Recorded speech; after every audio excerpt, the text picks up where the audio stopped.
Døds, or death diving, is a really extreme form of diving. So you run all you can towards the edge, then you throw yourself out there and you try to stay open as long as you can before you hit the water. So it really hurts and you hit the water really, really hard, and you're supposed to make as big splash as you can. Oh, gets it around! Døds Federation started in 2008, making the Døds World Championship.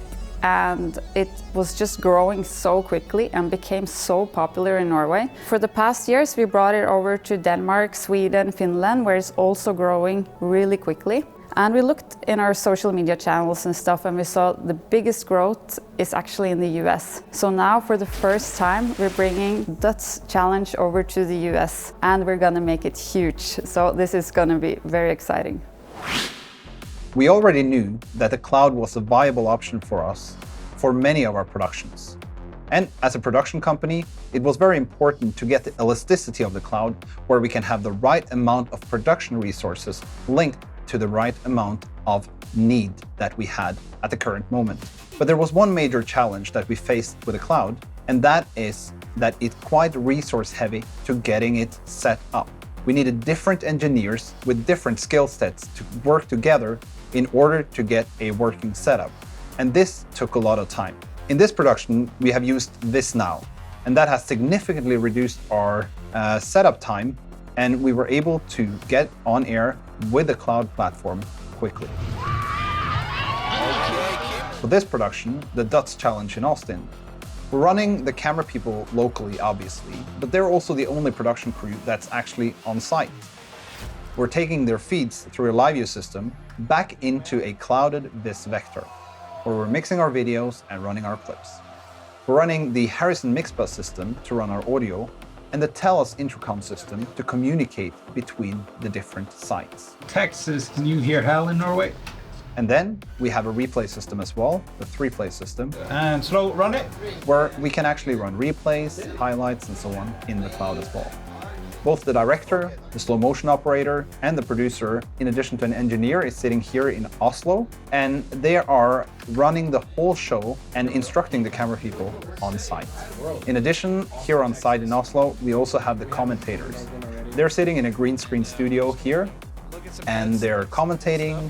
They're able to be put on camera, and the camera feeds, as well as their microphones, are fed through the cloud through the NDI bridge. It all gets composited on a data center here in Europe, and then we're streaming it live out from that location.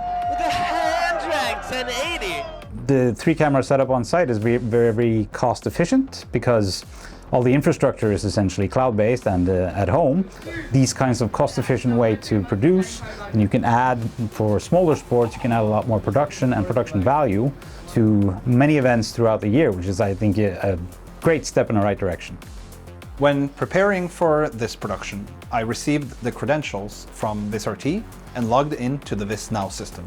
I started up a fully new deployment and selected the necessary applications from vision mixing, audio mixing, intercom, and all the other necessary tools that I needed for the production.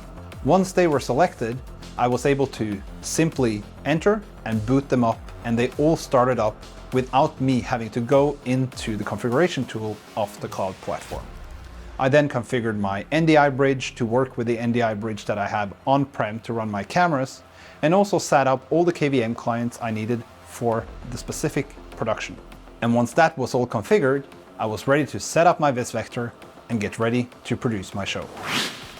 Well, for me as a director, I think the experience is pretty much the same as a traditional on-prem production, but the user interface really makes this easier. It's very easy to use, and the amounts of sources and possibilities to tweak and adapt those sources and use those sources is essentially endless. And it's because it's so easy to use, I think it's a magnificent tool. Oh, the trip! VisRT,